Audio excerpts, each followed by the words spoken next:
Welcome into a surprising Saturday edition of a KSR Rapid Reaction presented by Friends of Cole, friendsofcolekentucky.org. Go visit them. Become a friend of Cole. They're friends of the Commonwealth of Kentucky. They're friends of KSR. Become a friend of Cole today. Friendsofcolekentucky.org. I'm Nick Roush. He's Adam Luckett.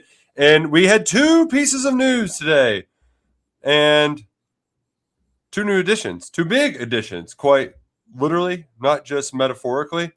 Well, okay, let's start with the one that we actually were prepared for that didn't kind of hit us from out of nowhere. Ivian Lewis, the four-star wide receiver from Richmond, Virginia, announced on the Rivals YouTube channel that he has committed to Kentucky.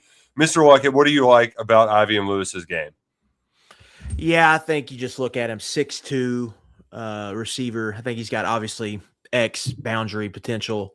But when you dive in, we'll be diving into Ivian Lewis more in our next kind of at KSR Plus, our kind of recap of how he fits. But look, he's got like yak creation. See on his film, they're taking the shallow drag or the mesh and creating after the catch. Also has the speed, I think, to win vertically. Can win on jump balls. Can really get off. Has some nice get off. So you like his type of movement skills on a big frame for a receiver when you talk about 6'2", 185.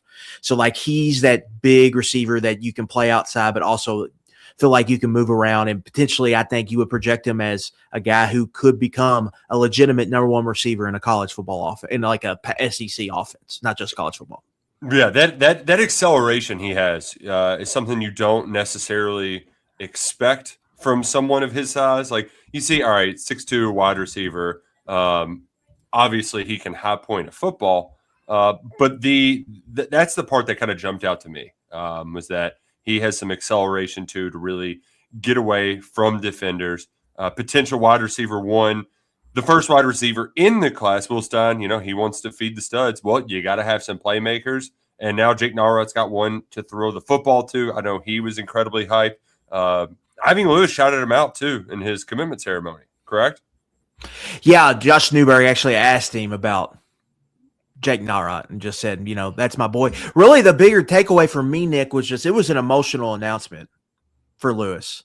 Mm-hmm. Like he broke down, and there was one time he broke down but didn't cry, kind of got through it, and then another time he just was crying on the table. So emotional decision for him, but ultimately Kentucky really pushed hard for him, got this done. He said he actually wanted to commit on his last visit there in April, didn't held off, but then got home and was like, what am I waiting for? I'm ready to end this. Want to commit. So big get for Kentucky. First true receiver. And later today at KSR, we'll kind of have a receiver board breakdown where Kentucky is, but they had to get one. This is a big one. There's a couple other big ones out there. But the momentum's rolling. And then Will Stein saying it's going to be a big month. So that got my antennas up, right? So like, okay, what else is coming down the chimney this month? They've really got momentum here, and they're really trying to capitalize on it. I think the last month, really since Narot, I think they've got 6 commitments. Yeah, and so one 4-star a week for the last 5 weeks. So right, so they're really trying to cash in, I think, on this wave right now. Yeah, and I think it's also noteworthy too. Lewis is the second win over James Franck on the recruiting trail and from right in his backyard in Richmond, Virginia. He was a first-team All-State receiver, back-to-back 1,000-yard receiving seasons. The production's there. The potential's there. Cats might have a future star with Ivian Lewis in the fold. And you mentioned it could be more. A lot of RPM picks have been put in lately. There's a couple running backs, Kelsey Gerald, Mason Ball we're keeping an eye on. We've got a close eye on Reed Gherkin and Ian Walker, the offensive tackle from New Jersey. So correct. It's all over the place too. We're not just this coaching staff. They've got their tentacles seemingly all across the country, out there hitting the trail, recruiting. And I guess that also applies to Mark Pope, because I know the portal is a little bit different, but all the way out to Washington, which ironically, that's where Mark Pope began his college career before he transferred to Kentucky. Now Kentucky is getting another, I guess Pope, what, 6'10" in the program? Frank's a little bit bigger. I believe so. Yeah, Franck Kepnang, a 6'11" center, started his career at Oregon, spent 2 years there, and then 4 at Washington. This will be his 7th year. He will need to apply for a medical waiver. They expect to get it. That first year at Washington, he only played in 8 games before he suffered an injury. But look, I know there was a lot of anxiety around Big Blue Nation around the reserve center position after Marcio Santos, the Maccabi Tel Aviv Brazilian, commits to LSU. You're like, okay, where are they going to find a big man? Well, Mark Pope went out and he got his big man, and it's Franck Kepnang. The real question is this going to be Frank Roush's favorite player? See, that is why I'm fired up, because I have my middle child is a Frank, and we're Team Frank now. We're all in on the Frankfurters. There you go. Big Frank, both in the Roush house and at Rupp Arena. I think one of the bigger holes on the roster was just backup center. They had to get a backup center. This guy feels like, to me, Nick, just kind of SEC backup center. Defense, rebounding, big. He was top 15 nationally in block percentage last year, top 100 nationally in offensive rebound percentage, 6'11", 253, does not shoot threes. So I think you know what you're going to kind of get with this guy. Yeah. Gives them a big. He played with Zoom Diallo for 2 years at Washington, so there's that relationship there. He started 25 games for the Huskies. If everything goes to plan, I think here for Kentucky, keep Malachi Moreno, and you have a solid backup for him. And then I think, even like Usman Njai, I think could do some stretch five. Mm-hmm. Just a little, we know about him at this point. So you've got some matchup, I think, versatility there for Kentucky, and you've got the legitimate backup center in case Malachi Moreno has foul trouble or you need to breather or whatnot. In a similar big in some ways where he's going to protect the rim and he's at least going to rebound for you.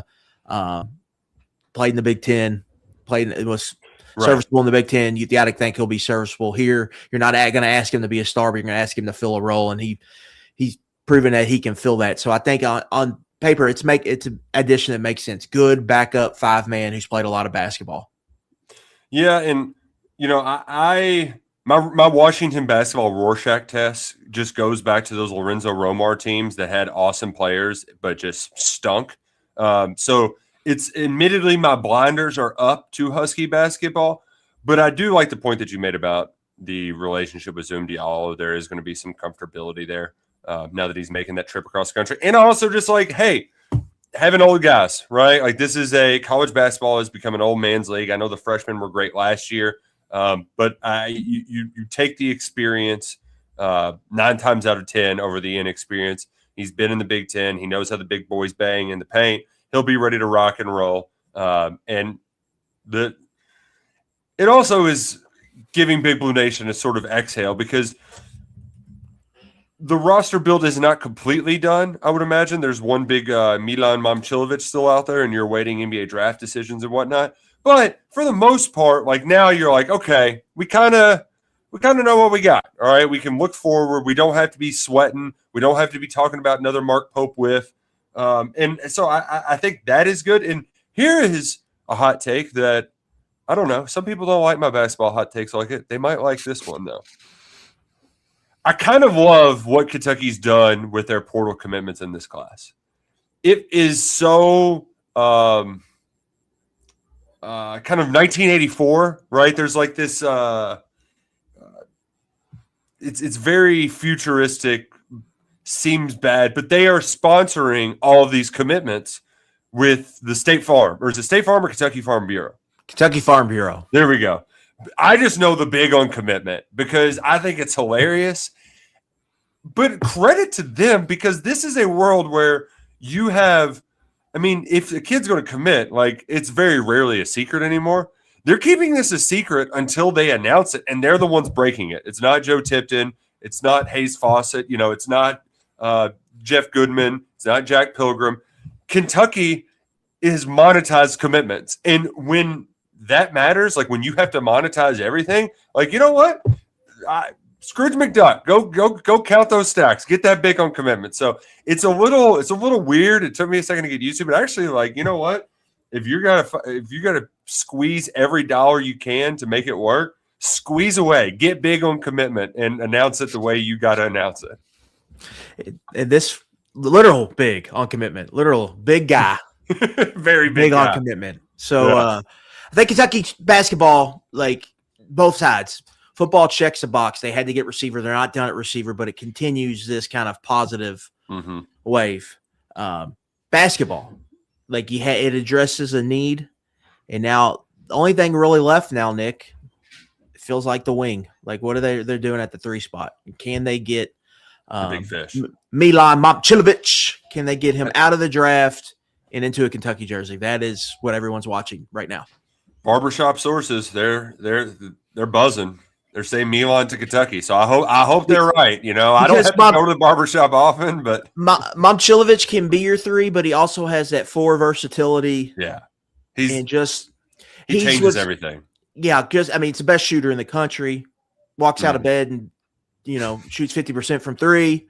Like just what he brings, it just changes everything. Changes the gravity of you on offense. Changes how teams guard you on defense.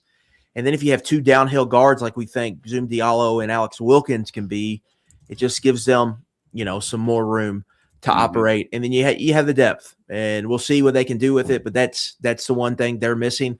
And then I think you get Momcilovic. I think Pope gets a good grade coming out of this, even though it was, herky jerky. It was a high wire act. Certain points, there's no doubt about it. But like if they get there, you've got to that to me. Okay, like before this, they weren't entering the season on any top 25s. And like for the Kentucky brand not to be in a top 25 is bad.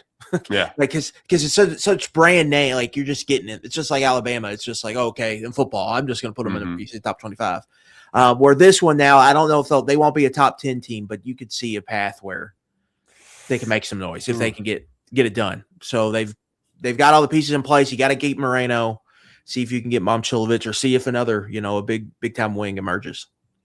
Hey, as long as they keep being big on commitment, we'll keep firing, rocking and rolling here on the KSR YouTube channel. Adam Luckett's got to fire up some more posts. I'll have plenty tomorrow. We've got some people winning bets at Churchill Downs. We got people, they're enjoying the weekend. We hope you enjoy the weekend, and we hope you're fired up for 2 new editions. Appreciate you hanging out with us right here on the KSR YouTube channel.